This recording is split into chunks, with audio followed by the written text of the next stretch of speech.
Good morning. My name is Steve Hartnoll, and I'm a retired businessman and also a Christian. I'm a friend of Reverend Sheila Anthony, who, by the way, is a wonderful woman. And she just asked me to share a thought with you today. So, some time ago, my wife and I, we live in Frinton-on-Sea. We went to Clacton, and we were on the soup run where Christians every night of the year feed people who are on the edge of society. So they all get a bag of crisps, a chocolate bar, some fruit, a hot drink, and so on and so forth. Well, one night, one of the guys leant across to shake my hand. He said, "Thank you so much for what you're doing." I said, "Oh, it's a pleasure, mate." So he said, "But don't shake my hand too hard because it's very sore. My arm's very sore." So I said, "Well, can I pray for your hand?" So he said, "Yeah, that'd be good." So he put his hand out, and I put my two hands over his hand, and I prayed. And Jesus healed his hand. And he said, "That's amazing." He said, "But my arm's still sore." I said, "Well, let's pray again." So we prayed again, and then Jesus healed his arm, which was miraculous in itself. He just couldn't believe it.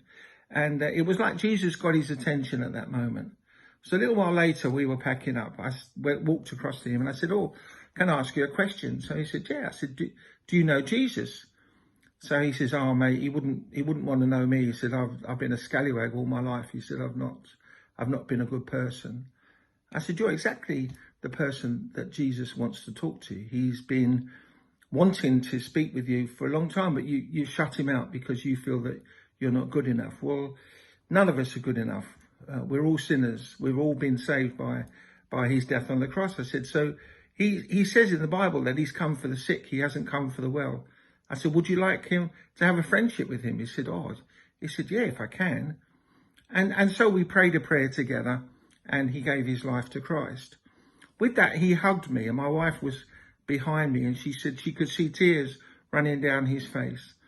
And he said to me afterwards, he said, "You Christians are the only people that walk towards us." He said, "Only everybody else walks away from us. They shun us on the street and as though we have no value." He said, but you don't do that. Why is that?" I said, "Well, it's the love of Christ in my life.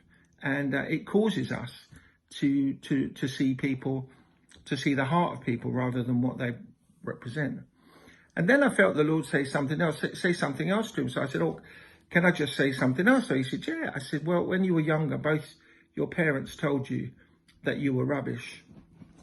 I used a stronger word than that. And he said, "That's absolutely true, mate." I said, "And then one of your teachers and a best friend also told you that you were useless, you'd never make anything." And he said, "Absolutely right." I said, "Now, every time you faced a problem, you've given in because you've always felt, well, I haven't got what it takes to overcome that." He said, "Absolutely." I said, "Well, let's pray that we can break the power of that tape that keeps playing in your mind that tells you that you're useless." So I said, "Yeah, I'd love that." So I prayed with him. And I prayed that Jesus and God would break the power of that tape that keeps replaying in his mind.